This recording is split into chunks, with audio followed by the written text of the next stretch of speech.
لہذا اپنی طاقت سے زیادہ اپنی پیٹھ پہ بوجھ نہ لا دو۔ اچھا جب ہم یہ کہتے ہیں نا تو لوگ کہتے ہیں اس کا مطلب ہے یہ لوگ کہہ رہے ہیں کماؤ نہیں۔ کس نے یہ کہا بھائی؟ مولا امیر المومنین اتنی اتنا محنت کر کے ایسٹس بنائے تھے، ان کی ذات پہ درود بھیجے گا محمد و آل محمد پر۔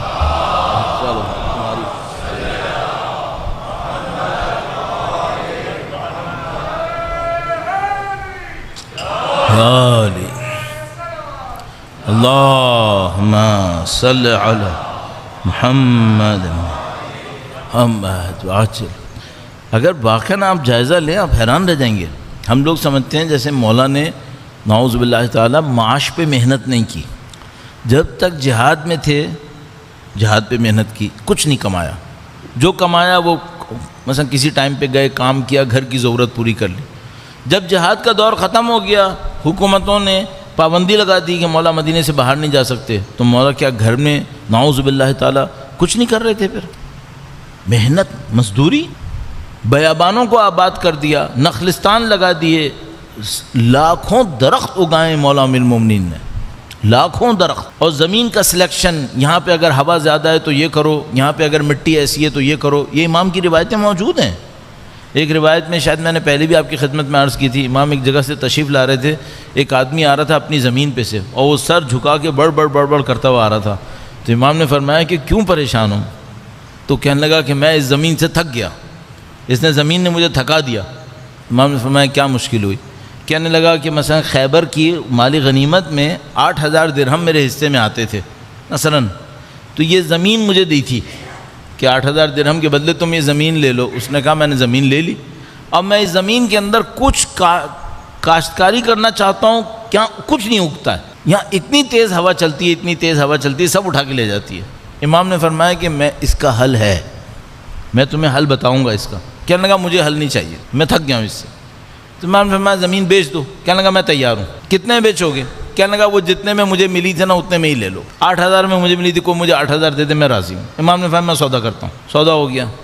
اس کے بعد کچھ عرصے کے بعد وہ بندہ گزرا، مثلا سال 1.5 سال جتنا بھی پتہ نہیں کتنا، اس کے بعد وہ گزرا، اس نے دیکھا زمین سرسبز ہوئی ہوئی ہے جناب، ماشاءاللہ درخت اگے ہوئے ہیں سب۔ کہنے لگا یہ کیسے ہو گیا؟ امام نے فرمایا مثلا گویا میں ایسی کہہ رہا ہوں، مثلا امام نے کہا کہ تم کو تو میں نے کہا تھا کہ میں تم کو حل بتاؤں گا، ہو جائے گا، یہ تم نہیں مانے۔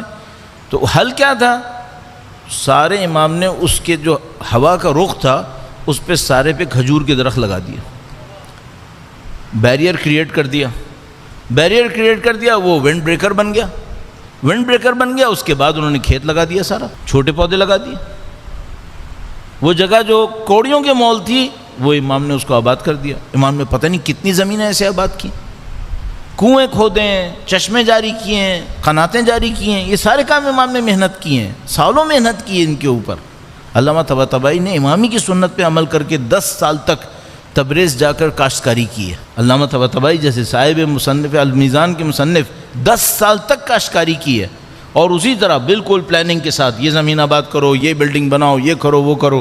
ہر روز وہ سر کے اوپر کچھ باندھتے تھے، عصا ہاتھ میں لیتے تھے، گرمی سردی خزاں بہار انہوں نے جانا ہوتا تھا، اور وہ ساری پلاننگ کے ساتھ کرتے تھے۔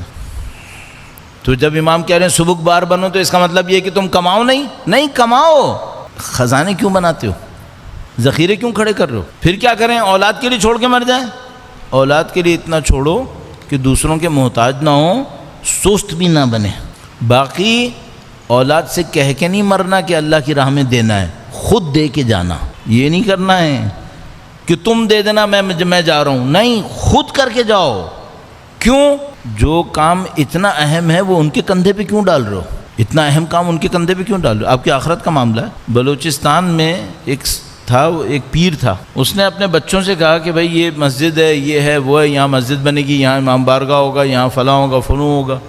تختی بھی لگا دی جناب کہ فلانی سردار کی زمین سے یہ مسجد تعمیر ہوئی، یہ ہوا، وہ ہوا۔ وہ مر گیا، اس کے بچے آئے، انہوں نے تختی اکھاڑی، مولانا کو واپس کی، کہا یہ کہیں اور لگا لو، یہ زمین ہماری ہے، جاؤ۔ بھائی کسی کا کیا بھروسہ؟